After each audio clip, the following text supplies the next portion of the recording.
రేవంత్ రెడ్డిని ఢిల్లీలో ఎవరు దేక్తలేరు. రేవంత్ రెడ్డిని ఢిల్లీలో అవమానం జరిగింది. రేవంత్కు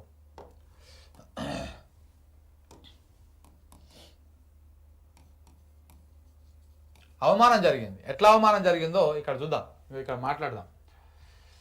3 రోజులున్నా ముచ్చటే లేదు. రేవంత్కు ఢిల్లీలో పరాభవం. అపాయింట్మెంట్ ఇవ్వని రాహుల్ గాంధీ. ఇయ్యడని తెలుసు ఇయ్యడు కూడా ఆయన.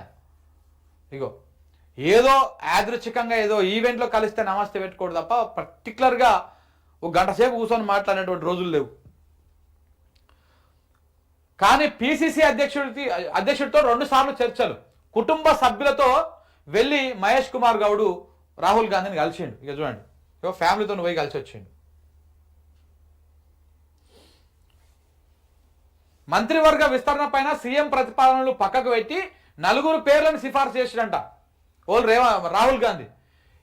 ఈయన ఎవరైతే ముఖ్యమంత్రి ఎవరి పేరు అయితే సిఫార్సు చేసిండో, ఎవరైతే ప్రపోజల్ పెట్టిండో వాళ్ళని పక్కన పెట్టేసి 4 పేర్లను రాహుల్ గాంధీ సిఫార్సు చేసిండంట. 3 పేర్ల పైన ముఖ్యమంత్రి అభ్యంతరం వ్యక్తం చేసిండంట. రాహుల్ గాంధీ 4ని ఈ 4కి ఈ ఎక్స్, ఈ వై, ఈ జెడ్, ఇగో ఈ 4 వాళ్ళకు మీరు మంత్రి పదవులు ఇవ్వండి అంటే అందులో 3 పేర్లని ఈయన అభ్యంతరం వ్యక్తం చేస్తుంట. 3 మీద వాకిటి శ్రీహరి పేరు సూచించిన మల్లికార్జున ఖర్గే ససేమిరా అన్న సీఎం ఆది శ్రీనివాస్ కోసం పట్టంట.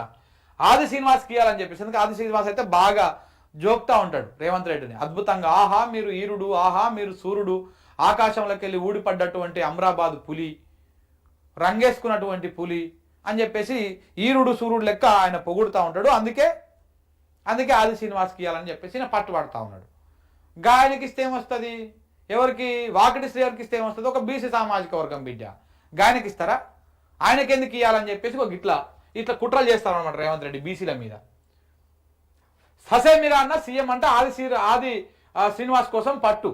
మహబూబ్ నగర్, నల్లగొండ బెర్తుల పైన పీఠముడి మంత్రివర్గ విస్తరణకు మరింత సమయం పట్టేటువంటి అవకాశం. రాష్ట్ర కాంగ్రెస్ వర్గాల్లో జోరుగా చర్చోపచర్చలు జరుగుతున్నాయి. సీఎం రేవంత్ రెడ్డికి ఢిల్లీలో మరొకసారి పరాభవం ఎదురైంది. ఈసారి కూడా కాంగ్రెస్ అగ్రనేత రాహుల్ గాంధీ అపాయింట్మెంట్ దొరకలేదు. ఇయ్యడు 3 రోజుల పాటు ఎదురు చూసినా కలిసేందుకు అవకాశం ఇవ్వకపోవడంతో రేవంత్ రెడ్డి సోమవారం హైదరాబాద్కు వచ్చేసిండు. ఇదే సమయంలో టీపీసీసీ అధ్యక్షుడు మహేష్ కుమార్ గౌడ్ తోటి రాహుల్ గాంధీ 2 సార్లు చర్చలు జరపడం గమనార్హం. పైగా మహేష్ కుమార్ గౌడ్ కుటుంబంతో సహా రాహుల్ కలవగా రేవంత్ను కనీసం మొహం కూడా చూపించకపోవడం కాంగ్రెస్ వర్గాల్లో చర్చనీయాంశం అయ్యింది. పిసిసి అధ్యక్షుడికి ఇచ్చిన గౌరవంతో ఇసుమంతైన కాంగ్రెస్ ముఖ్యమంత్రికి ఇవ్వకపోవడం ఏంటని గుసగుసలు వినిపిస్తున్నాయి. కలవకపోతే ఏంది? రాహుల్ గాంధీ కలవకపోతే మోడీ కలుస్తున్నాడు. రాహుల్ గాంధీతో ఏం పని ఉంది? మోడీతో కదా మనకు పని. మోడీ కలిసే మోడీతో మంచిగా నవ్వుకుంటా, స్మైల్ ఇచ్చుకుంటా, అన్న శిల్క పలుకులు, శిల్క నవ్వులు నవ్వుకుంటా ఫోటోలు దిగి బయటికి ఇచ్చే. రాహుల్ గాంధీ కలిస్తే ఎంత, కలవకపోతే ఎంత? ఏదో నీ పార్టీలో ఉన్నవి అంతే. నీ పార్టీని బొందబెట్టి ఈయన దుకాణం ఈయన చూసుకుంటాడు.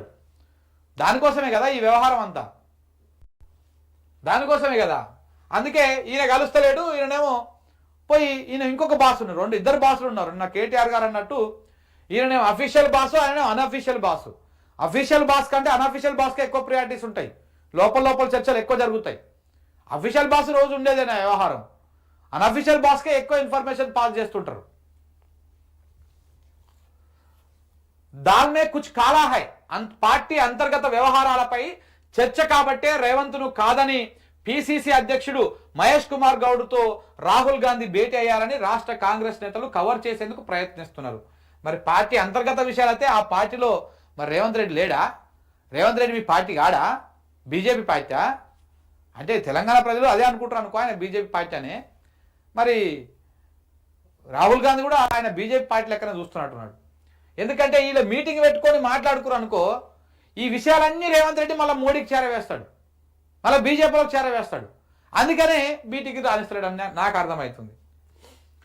అయితే సాధారణంగా మంత్రివర్గ విస్తరణ పైన ముఖ్యమంత్రితో చర్చిస్తారని, పార్టీ అంతర్గత వ్యవహారాలపైన ఏఐసిసి కార్యదర్శితో చర్చిస్తే సరిపోతుందని సీనియర్ నేతలు పేర్కొంటున్నారు. ఇక్కడ రివర్స్ జరిగిందని, మంత్రివర్గ విస్తరణ పైన రాహుల్తో మహేష్ కుమార్ గౌడ్ చర్చించారని, రేవంత్ రెడ్డి కేసీ వేణుగోపాల్తో భేటీకే పరిమితమయ్యారని గుర్తు చేస్తున్నారు.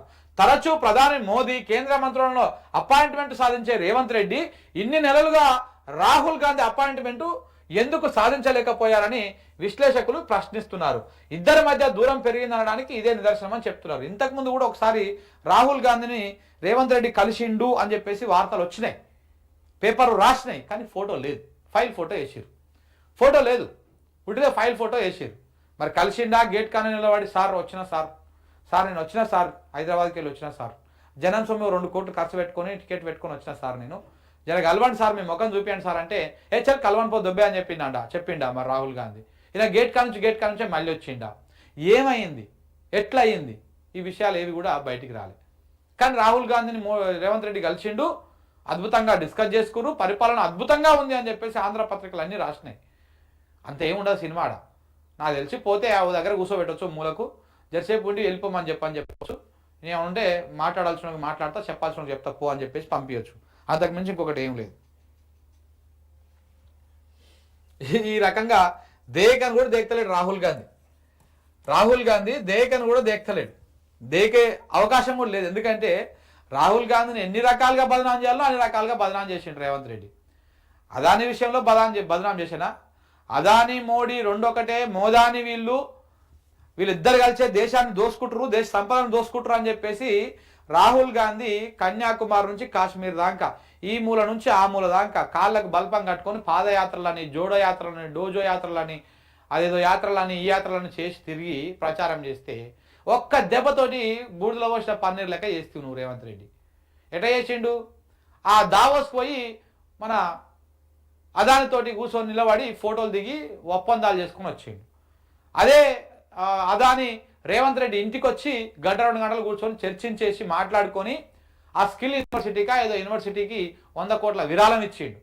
అయిపోయి రాహుల్ గాంధీ చేసిన ఫలితం అంతా కాంగ్రెస్ ముఖ్యమంత్రి దాన్ని బూడిలో వచ్చిన పన్నీర్ చేసే. ఇదంతా రేవంత్ రెడ్డి తెలియక కాదు, రేవంత్ రెడ్డి ఏదో పొరపాటున చేసింది కాదు, కాంగ్రెస్ పార్టీని రాహుల్ గాంధీని బదనాం చేద్దామని చేసినటువంటి వ్యవహారం ఇది. చివరికి రాహుల్ గాంధీ కూడా నేషనల్ మీడియాకు సమాధానం చెప్పుకోలేక తలదించుకోవాల్సినటువంటి పరిస్థితి వచ్చి ఆయన చేసిన కార్యక్రమానికి. ఏమైంది ఫైనల్గా ఏం జరిగే, మళ్ళా లెంపలేసుకొని అదానిచ్చిన ఫండ్ వెనక్కిచ్చేసి ఆయనతోని ఒప్పందాల మీద వ్యవహారం చేసి అయినా కానీ ఆయనకు చేయాల్సిన కార్యక్రమాలు చేస్తూనే ఉంటుంది. ఎంత డబల్ డ్రామా చూసిరా. అదానికి సంబంధించినటువంటి భూముల వ్యవహారము, ఆయన సిమెంట్కి సంబంధించి సిమెంట్ ఫ్యాక్టరీల వ్యవహారం, ఇవన్నీ కూడా క్లియరెన్సెస్లు అయిపోతూనే ఉన్నాయి. ఇవన్నిటి మీద కూడా చర్చ నడుస్తూనే ఉంది. ఇవన్నీ కూడా రాహుల్ గాంధీ తెలిసింది కాబట్టి రేవంత్ రెడ్డిని కలుస్తలేడు. అందుకనే రాహుల్ గాంధీ రేవంత్ ముఖం చూస్తుంది కూడా ఇంట్రెస్ట్ చూపిస్తలేడు.